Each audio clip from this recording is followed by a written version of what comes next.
I heard about the Baylor student who was murdered by his own teammate who had been released from the team. And then I heard about another student from New Mexico, a basketball player, who died by suicide. And I thought, I'm going to have to be the one that says, let's take a look at what's happening in college athletics. I contacted Mary Wilford on the Health and Safety Committee of the NCAA. I told her what I'd gone through, I told her about the loss of my son, and I told her about my concerns.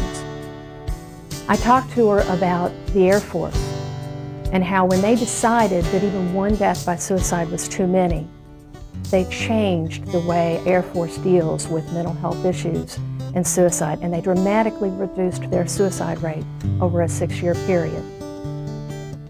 They made better access to mental health care. They made awareness and prevention known and out there. And they made it okay to ask for help, even honorable to ask for help.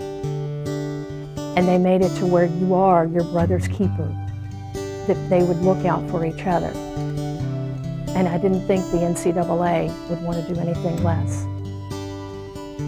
Mary Wilford took this back to a meeting and came back in November and said that the NCAA was committed to taking action on this issue.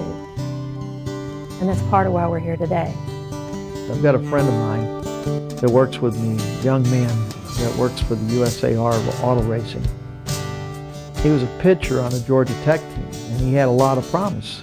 And he injured himself. He became injured and he couldn't play. And so he was released from the team. Well, he was sitting in his dorm room. He told me he was sitting in his dorm room and he had made up his mind that life was over for him. He was going to take his life that night.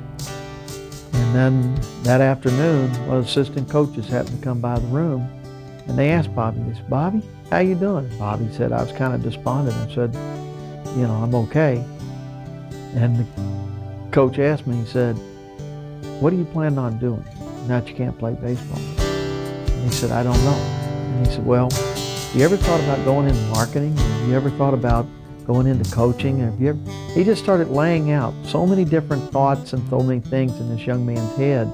And he talked to him a little bit about auto racing, knew he loved auto racing.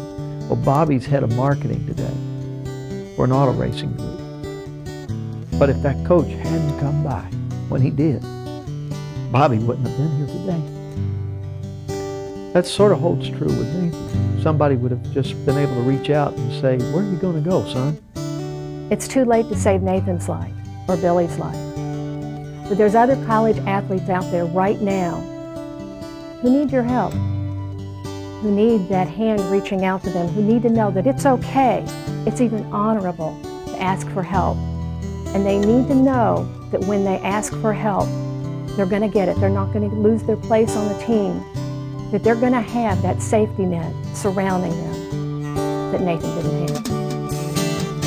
Tell them, Mama, tell them not to follow in my shoes. Tell them, Mama, tell them life's too much to lose. Tell them, Mama, tell them not to follow in my shoes. Tell them, Mama, tell them life's too much to lose. If I could do it all again, Mama, I'd choose to live. If I could do it all again,